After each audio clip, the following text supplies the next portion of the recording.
जैन साथियों, आज का क्लास उत्तर प्रदेश उप निरीक्षक पुलिस ऑनलाइन परीक्षा 2017 का व्याख्या सहित हल प्रश्न पत्र है। तो इस प्रश्न पत्र में हम सामान्य ज्ञान, मूल विधि और संविधान की बात करेंगे। तो सबसे पहला प्रश्न देखते हैं कि वर्ष 2015 में पारित डैश का उद्देश्य है सरकार को अधिकार प्रदान करना ताकि वह कोयला उत्खनन कार्य को चलाए रखने और कोयला संसाधन के अनुकूलतम उपयोग को बढ़ावा देने के लिए प्रतिस्पर्धी बोली के आधार पर कोयले की खदानों का आवंटन कर सके। तो इसका आंसर हो जाएगा ऑप्शन बी, कोयला खान विशेष प्रावधान अधिनियम। नोट है यहाँ पे कि कोल इंडिया लिमिटेड भारत तथा विश्व की सबसे बड़ी कोयला खनन कंपनी है, जिसकी स्थापना 1974 ईस्वी में हुई थी। इसका मुख्यालय कोलकाता पश्चिम बंगाल में है। यह भारत की महारत्न कंपनियों की श्रेणी में आती है। भारत में साइबर अपराध के लिए समर्पित सर्वप्रथम पुलिस स्टेशन सन 2001 में किस शहर में खोला गया? तो इसका आंसर है बेंगलुरु में। वर्ष 2016 में किस दक्षिण एशियाई क्षेत्रीय सहयोग संगठन सार्क देश ने अपने हिंदू अल्पसंख्यकों को अपनी शादी रजिस्टर करने का अधिकार देने के लिए एक विधेयक पारित किया? तो इसका आंसर है ऑप्शन सी, पाकिस्तान। 2016 में सार्क के सदस्य देश पाकिस्तान ने अपने हिंदू अल्पसंख्यकों को अपनी शादी रजिस्टर कराने का अधिकार देने के लिए विधेयक पारित किया था। सार्क वर्तमान में दक्षिण एशियाई क्षेत्रीय सहयोग संगठन एशिया के 8 देशों भारत, पाकिस्तान, बांग्लादेश, श्रीलंका, नेपाल, मालदीव, भूटान तथा अफगानिस्तान का आर्थिक व राजनीतिक संगठन है। इसकी स्थापना 1985 में हुई थी। सार्क का मुख्यालय काठमांडू, नेपाल में है। भारतीय दंड संहिता के संदर्भ में निम्नलिखित में कौन सा वक्तव्य सही है? यह अधिनियम पूरे भारतवर्ष में लागू है। यदि किसी भारतीय नागरिक पर उसके द्वारा भारत के बाहर किए गए अपराध के लिए मुकदमा चलता है तो उसके साथ उसी तरह पेश आया जाएगा जैसे कि वह कृत्य भारत में ही किया गया हो। तो ये ऑप्शन सही है, ऑप्शन बी, यानी कि इसका आंसर हो जाएगा ऑप्शन ए। कथन ए भारतीय दंड संहिता के संदर्भ में सही वक्तव्य नहीं है। धारा 1 के अनुसार भारतीय दंड संहिता जम्मू कश्मीर राज्य को छोड़कर पूरे भारत में लागू है। 9 अगस्त 2019 को जम्मू कश्मीर पुनर्गठन अधिनियम के पारित होने के पश्चात भारतीय दंड संहिता वर्तमान में वहां पर भी लागू हो गई। हालांकि इस अधिनियम को 31 अक्टूबर 2019 से लागू माना जाएगा। अतः वर्तमान में ए व बी विकल्प दोनों सही हैं। बी, यदि किसी भारतीय नागरिक पर उसके द्वारा भारत के बाहर किए गए अपराध के लिए मुकदमा चलाया जाता है तो उसके साथ उसी तरह पेश आया जाएगा जैसे वह कृत्य भारत में ही किया गया हो। निम्नलिखित में से कौन सा भारतीय संविधान में उल्लेखित नागरिकों के मौलिक कर्तव्यों के अंतर्गत नहीं आता है? तो इसका आंसर है ऑप्शन बी, अन्याय के विरुद्ध आवाज उठाना। भारतीय संविधान के भाग 4 ए अनुच्छेद 51 ए में नागरिकों के 11 मौलिक कर्तव्यों का वर्णन किया गया है। मूल रूप से मौलिक कर्तव्यों की संख्या 10 थी, किंतु 2002 में इसे 86वें संविधान संशोधन द्वारा 11 मौलिक कर्तव्य जोड़ा गया। वर्तमान समय में मौलिक कर्तव्यों की संख्या 11 है। अन्याय के विरुद्ध आवाज उठाना नागरिकों के मौलिक कर्तव्य के अंतर्गत नहीं आता है। इसे मौलिक अधिकार के अंतर्गत शामिल किया जा सकता है। वर्ष 1939 भारतीय राष्ट्रीय कांग्रेस आईएनसी के त्रिपुरा सत्र में अध्यक्ष पद के लिए महात्मा गांधी की पसंद का उम्मीदवार कौन था? तो इसका राइट आंसर है ऑप्शन डी, पट्टाभी सीतारमैया। राज्यसभा के पदेन सभापति हैं? तो साथियों इसका उत्तर है भारत के उपराष्ट्रपति। अनुच्छेद 64 और अनुच्छेद 89 के अनुसार उपराष्ट्रपति राज्यसभा का पदेन सभापति होता है तथा अन्य कोई लाभ का पद धारण नहीं करेगा, परंतु जिस किसी अवधि के दौरान उपराष्ट्रपति अनुच्छेद 65 के तहत राष्ट्रपति के रूप में कार्य करता है उस दौरान वह राज्यसभा के सभापति के पद के कर्तव्यों का पालन नहीं करता। वर्तमान समय में एम वेंकैया नायडू उपराष्ट्रपति भारत की राज्यसभा के पदेन सभापति हैं। 48वां प्रश्न है कि सौर कुकर में सूर्य के अवरक्त प्रकाश को एक बिंदु पर केंद्रित करने के लिए किस प्रकार के दर्पण का उपयोग किया जाता है? तो इसका उत्तर है अवतल दर्पण का।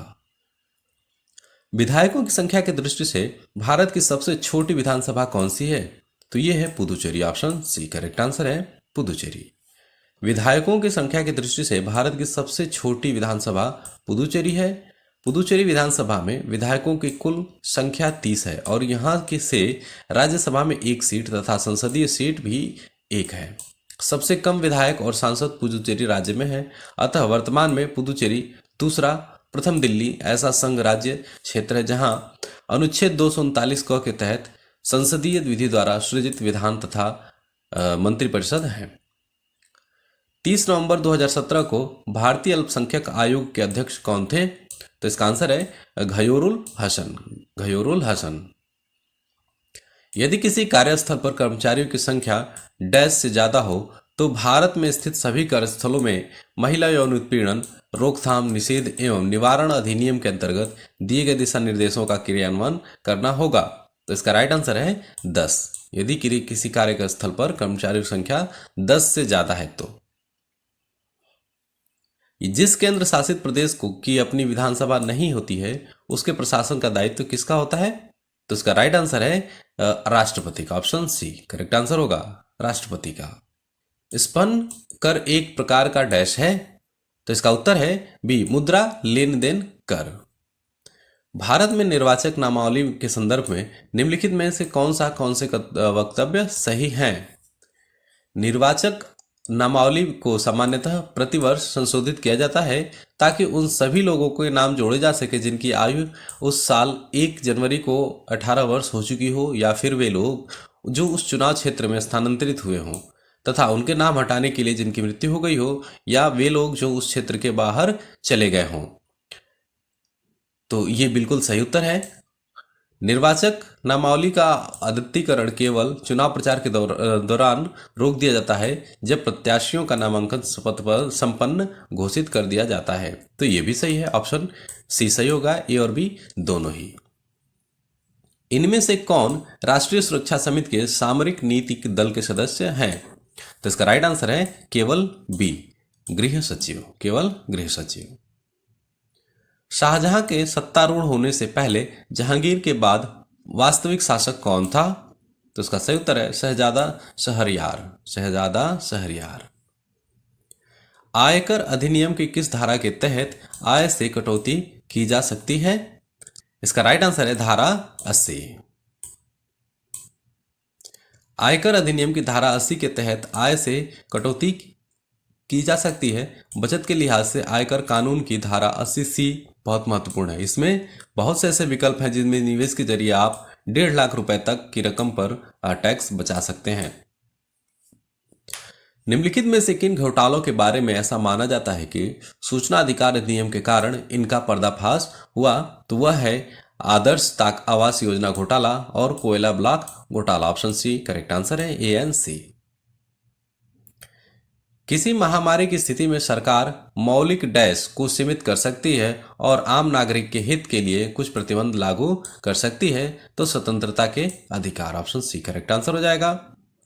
निम्नलिखित में से किस मामले में उच्चतम न्यायालय ने 2 ब्रिटिश नागरिकों को 6 वर्ष की सश्रम कारावास की सजा सुनाई जबकि वे मुंबई उच्च न्यायालय से बरी हो चुके थे बाल यौन शोषण के मामले में? तो यह है एंकोरेज मामला, ऑप्शन ए एंकोरेज मामला। भारतीय पुलिस सेवा आईपीएस कंधों की पट्टियों पर एक तमगे का इस्तेमाल करती है। इनमें से कौन सा तमगा वरिष्ठ भारतीय पुलिस सेवा के अधिकारियों के लिए तमगे के रूप में प्रयुक्त नहीं होता है? तो वह है अशोक चक्र, ऑप्शन बी करेक्ट आंसर है अशोक चक्र। इनमें से कौन सा विषय समवर्ती सूची के अंतर्गत है? तो इसका आंसर हो जाएगा ऑप्शन बी कैदियों का एक राज्य से दूसरे राज्य में स्थानांतरण।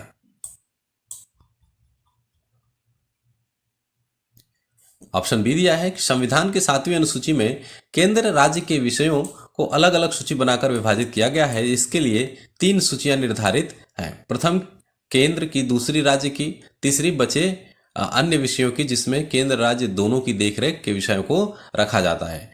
कैदियों का एक राज्य से दूसरे राज्य में हस्तांतरण समवर्ती सूची के अंतर्गत आता है जबकि डाकघर, बचत बैंक, प्रकाश स्तंभ संघ की सूची विषय है जबकि तीर्थ स्थल राज्य सूची के विषय के अंतर्गत आता है।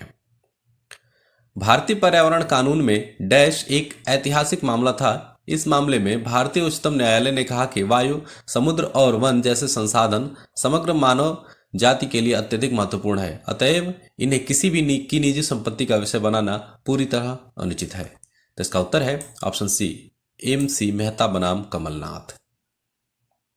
खसरा के उपचार के लिए इस्तेमाल किए जाने वाले टीके का क्या नाम है? तो वह है MMR, ऑप्शन बी। उत्पादन के 3 स्तंभ क्या हैं? तो भूमि, श्रम और पूंजी, ऑप्शन सी, भूमि, श्रम और पूंजी। संसदीय चुनाव क्षेत्र का आकार और आकृति एक स्वतंत्र डैश द्वारा तय की जाती है। इसका उद्देश्य यह है कि ऐसे चुनाव क्षेत्र बनाए जाएं जिनकी जनसंख्या कमोवेश समान हो तथा वह भौगोलिक अवस्था और राज्य तथा प्रशासनिक क्षेत्रों की सीमाओं के अनुकूल हों। तो इसका आंसर हो जाएगा परिसीमन आयोग, ऑप्शन सी, परिसीमन आयोग, जो कि अनुच्छेद 82 में कहा गया है कि संसद प्रत्येक जनगणना के बाद पुनः समायोजन के लिए परिसीमन अधिनियम बनाएंगे। निम्नलिखित में से कौन सा एक इंटरनेट प्रोटोकॉल है? तो इसका सही उत्तर हो जाएगा TCP, ट्रांसमिशन कंट्रोल प्रोटोकॉल। वर्ष 2016 में किसको माइक्रोसॉफ्ट भारत का नया अध्यक्ष नियुक्त किया गया था? तो वो थे अनंत माहेश्वरी, अनंत माहेश्वरी। इलायची, कार्डमम पहाड़ियां किस पर्वत श्रृंखला में स्थित हैं? कार्डमम पहाड़ियां कहाँ स्थित हैं? तो पश्चिमी घाट। इलायची यानी कि कार्डमम पहाड़ियां पश्चिम घाटी पर्वत श्रृंखला में स्थित हैं। यह केरल तथा तमिलनाडु में फैली है। यहाँ इलायची की खेती प्रसिद्ध है। दक्षिण भारत की सबसे ऊंची चोटी अन्नामुड़ी 2695 मीटर है, जो पश्चिम घाट में स्थित है। किस तारीख को हस्तलिखित संविधान पर संविधान सभा के 284 सदस्यों ने हस्ताक्षर किए थे? तो इसका सही उत्तर है 26 नवंबर 1949 को, 26 नवंबर 1949 को, जो कि इसमें किसी भी ऑप्शन में नहीं दिया है।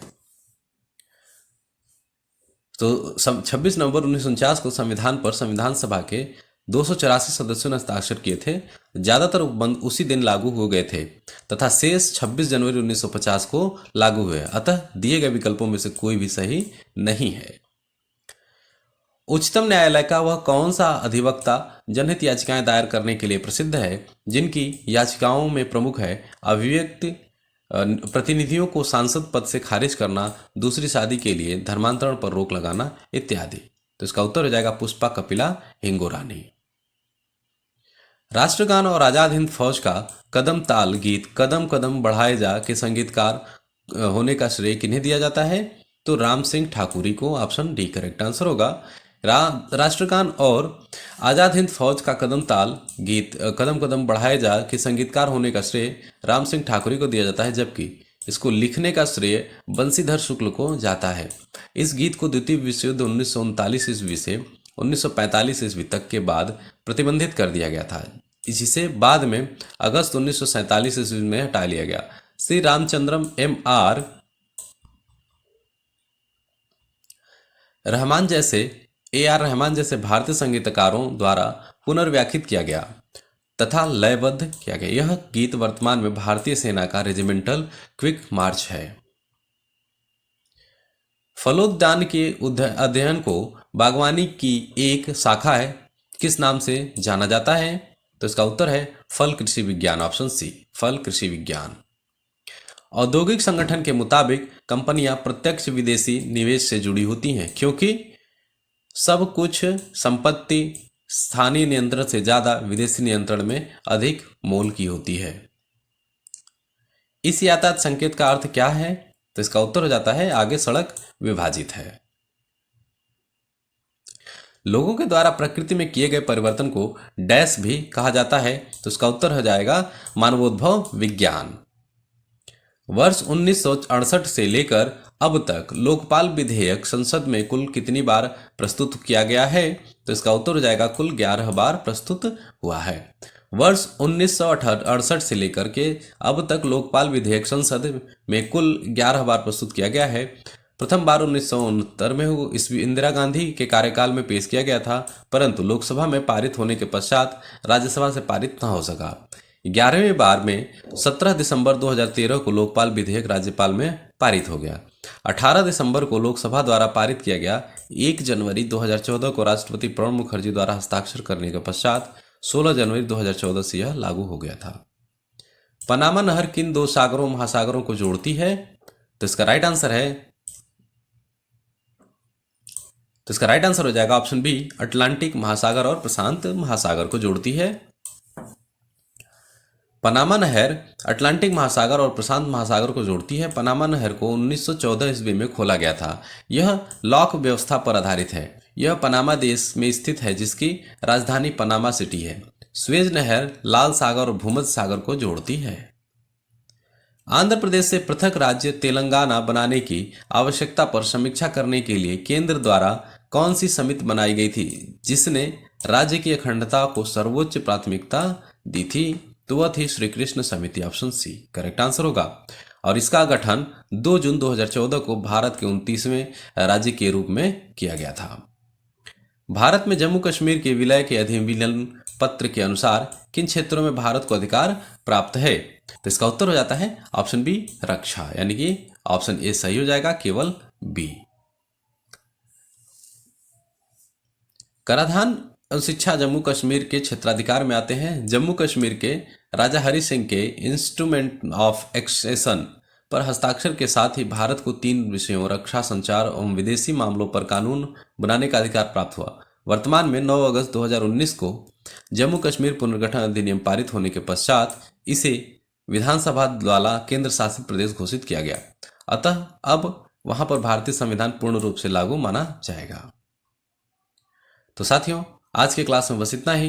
अगर हमारी क्लास पसंद आई हो तो इसे लाइक कीजिए, चैनल को जरूर सब्सक्राइब कीजिए।